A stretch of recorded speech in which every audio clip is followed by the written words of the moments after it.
অফিসারকে সাসপেন্ড, বুথের সব ভোট কর্মীদের সাসপেন্ড করল নির্বাচন কমিশন।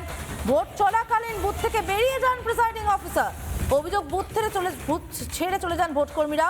সেক্টর অফিসারও বাইরে ছিলেন বলে খবর। ঘটনার তদন্তের নির্দেশ কমিশনের। জেলা নির্বাচনী আধিকারিককে তদন্তের নির্দেশ। আরো একবার জানিয়ে রাখতে চাইবো, পিংলায় প্রিসাইডিং অফিসারকে সাসপেন্ড, বুথের সব ভোট কর্মীদের সাসপেন্ড করল নির্বাচন কমিশন। ভোট চলাকালীন বুথ থেকে বেরিয়ে যান প্রিসাইডিং অফিসার। বাংলায় গতকাল যে ভোট দেখেছি আমরা, কমিশনের কড়া শাসনে ভোট হয়েছে এবং তার মধ্যে যেখানে যেখানে অভিযোগ উঠেছে সেখানে আরো বেশি কড়া কমিশন।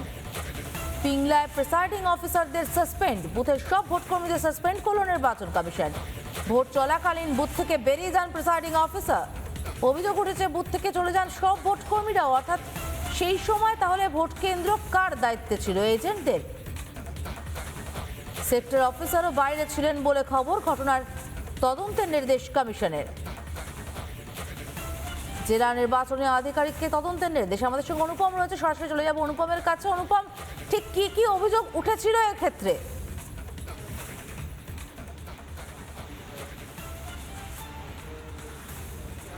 দেখো, তোমায় জানিয়ে রাখি, এই 4 জন অফিসারকে সাসপেন্ড করে দিল নির্বাচন কমিশন, যার মধ্যে একজন প্রিসাইডিং অফিসার রয়েছেন। First polling, second polling, third polling, এই 4 জনকেই সাসপেন্ড করা হয়েছে। মূলত এদের বিরুদ্ধে অভিযোগ হচ্ছে পশ্চিম মেদিনীপুর জেলার পিংলা বিধানসভার 9 নম্বর বুথ, এই বুথে দুপুরবেলার দিকে এরা প্রত্যেকেই বুথ ছেড়ে কার্যত বেরিয়ে যান এবং তাদের বক্তব্য যে তারা খেতে গিয়েছিলেন, কিন্তু নিয়ম অনুযায়ী যদি কোনো প্রিসাইডিং অফিসারকে বুথের বাইরে বেরোতে হয় তাহলে তিনি তার সাবস্টিটিউট অফিসারকে ওখানে দায়িত্ব দিয়ে যাবেন, যিনি ওখানে ভোট দিতে যারা আসবেন তাদেরকে ভোট গ্রহণ করাবেন। কিন্তু এই 4 জন আধিকারিক এরা একেবারে বুথ ছেড়ে বেরিয়ে যান। সেই সময় বুথের মধ্যে 4 জন পলিটিক্যাল পার্টির এজেন্ট ছিল। এই গোটা ঘটনাটি ওয়েবকাস্টিং ক্যামেরার মাধ্যমে ধরা পড়ে। নির্বাচন কমিশনের গোটা বিষয়টি নজরে আসে।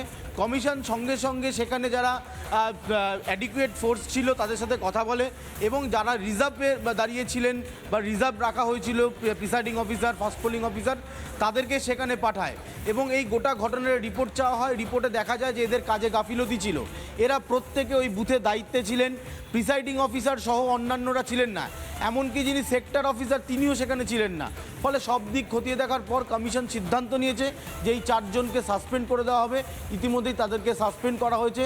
এর বিজ্ঞপ্তি আর কিছুক্ষণের মধ্যেই প্রকাশিত হবে। ফলে সব মিলিয়ে তোমায় যেটা জানাবো যে কাজে গাফিলতি হলে সেটা পুলিশ থেকে শুরু করে নির্বাচনী আধিকারিক তাদের কাউকে রেয়াত করছে না নির্বাচন কমিশন। ধন্যবাদ অনুপম।